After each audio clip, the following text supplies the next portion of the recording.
This is the latest installment of Super Snarky, which is a podcast of me, Alisa, Starr, and Lydia the TwataSaurus, my bestest friend in the whole wide world. We just talk hella shit. We actually recorded this a few months ago. It took me a little while to edit it and post it, which reminds me, we need an editor. So if you know somebody who likes the show and wants to help me make it better with their amazing editing skills, just email me at snarkycards@gmail.com. So today's episode is about tear gas. Portland, Oregon's Mayor Ted Wheeler just banned police from using tear gas on protesters as of September 10th. After the PDX protesters have been inhaling tear gas every night for the last 100 days of anti-racism protests, tear gas is already banned in warfare under the Geneva Protocol of 1925. So like 100 years ago, worldwide leaders realized we're not supposed to use it because it'll fuck up a generation of people. Proving, once again, that America is hella behind. Take that in. The world banned tear gas 100 years ago in war. That's how fucking draconian this shit is. Drones are allowed, but tear gas is too fucked up. So, okay. Ted Wheeler banned the gas after he attended a protest and ate some gas and realized that it sucked. He's also been driven out of his home because the protesters went to his apartment and started some fires and shit. A lot of heavy shit is going down with people actually attacking politicians outright. And I'm all for confronting them. I don't know if confronting them in their home is a great idea, but we have to start confronting the way that their legislation affects us. And if we have to do that in a dialogue at their homes, that sounds fine to me. Although setting them on a fire is not as effective as maybe like a list of demands would be. Okay. I think it's nice that he went to a protest to try and figure out what's happening there. It's also nice that he banned the tear gas, but I don't necessarily know if his cops are going to listen to him.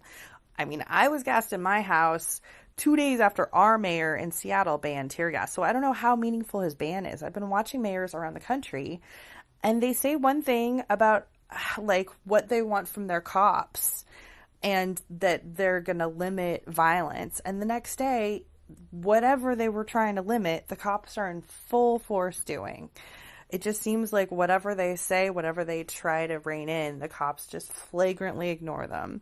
And it just seems like more and more mayors, either they no longer have control over the cops, or maybe they never had control over their cops. And I think I've mentioned once or twice before that, you know, mayors depend on cops to keep them alive. Like, the cops are the mayor's security, and this mayor gets a lot of death threats, and people get really crazy. I know I've gotten really angry at our mayor and thought about giving her a piece of my mind, and I'm pretty ardent, but you know, I'm not going to her house. That sounds hard and far, but I would love to yell at her in person. You know, I can see somebody wanting to blow her up. I mean, the bitch has fucked us over a lot. So, not that I'm advocating violence. I don't think that anybody should be violent, but I do understand that from the left or the right, public political figures get death threats. And so these mayors have to work closely with the cops in order to ensure that they and their families stay alive. And so I really think that because these mayors depend on these cops for their lives and for their safety, there's a limit to what these mayors can do. You know, they have to keep the cops happy. Maybe they also know that if they don't keep them happy, the cops know how to kill them, you know, and people are protesting the cops right now because they're murderers who are really good at getting away with murder right now. So maybe some of the fractured relationships between mayors and cops is the fact that mayors are afraid for their lives at some point when they're making decisions about overseeing policing. They're cognizant of the fact that they're fucking with the livelihood of a gang of angry murderers who know how to get away with killing and know specifically the holes in their security. So, I just wanted to spaz out about that a little bit. Like, I don't know if you agree with me or not, but I would like to hear from you if you want to drop me a line, like I said, snarkycards@gmail.com, or you can go to patreon.com/snarkyworlds. If you want to kick us a couple bucks for the show, maybe get us some better microphones. we're planning on interviewing more people about what they're going through in the next couple of months. I have some people I know who have been through a lot of weird shit. My uncle lives in Santa Cruz, and so he traced the fire as it danced around his house for the last 2 weeks. So, you know, and then the smoke that came from his fire is now hanging over my balcony and fucking up the air in my town. So it's really fucking trippy how we can be hundreds of miles apart, but super connected by our world still. Okay. I hope you enjoy the Teargas Twofer. Thanks so much, you guys. Happy Revolution.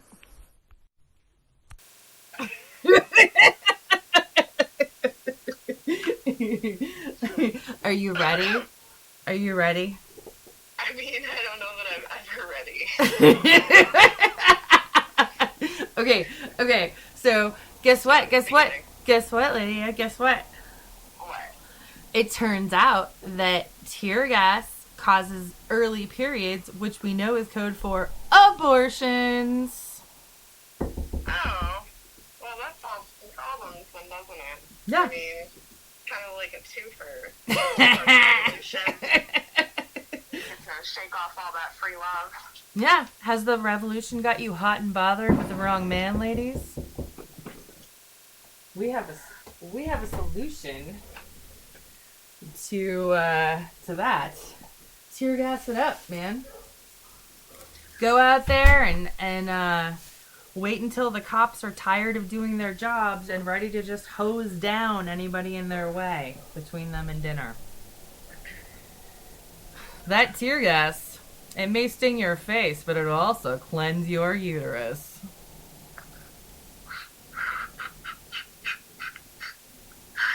Best way to get all that rage out. And by rage, I mean accidental pregnancy.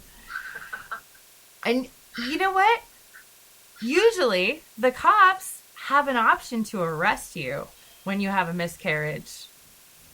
But if they're the ones who make you miscarry, they can't press charges against you.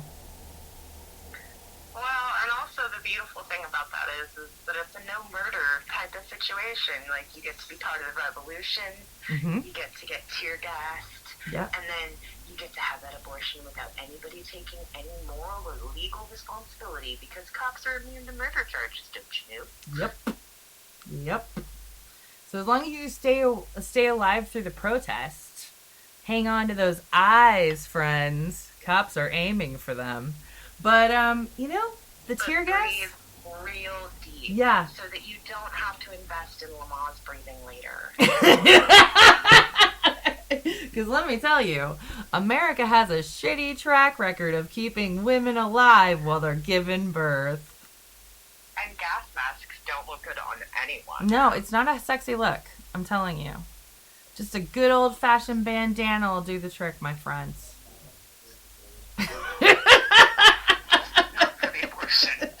Not for the abortion part, for the protesting part, for the tear gassing part, which becomes an abortion later. But, you know, initially, it's just you trying to stand up for what's right. Black Lives Matter, you know, or arresting cops who do bad things. Those are both really awesome things to protest for. And bonus, it's like a plan B, right?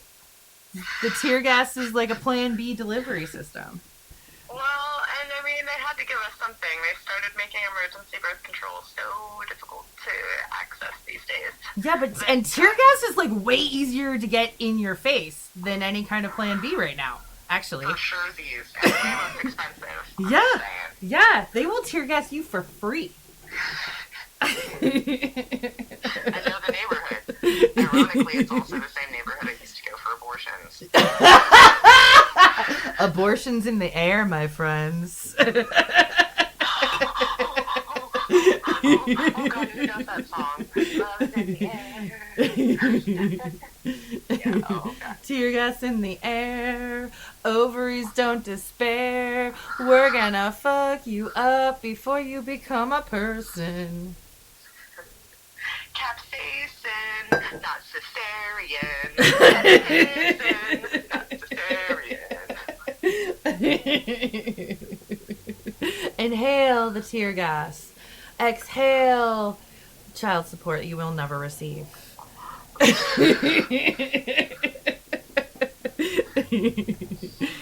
Inhale the tear gas.